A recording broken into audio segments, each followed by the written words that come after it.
Hello guys, to open FRP for A10 version 11 we need to make this phone version 10 first. You see the phone is version 11, so we will flash the phone to version 10. We will downgrade it.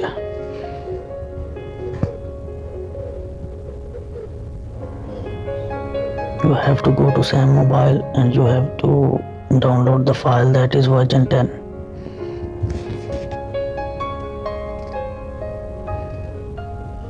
You extract the file to the desktop.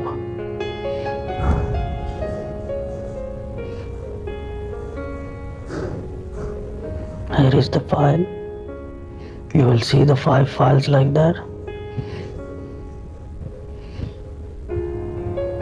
Then you need to go to the Odin and open the Odin to flash the phone.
You will see now the phone is downgraded now and is to version 10, and now you can open FRP easily for it. I will just show you now, just watch.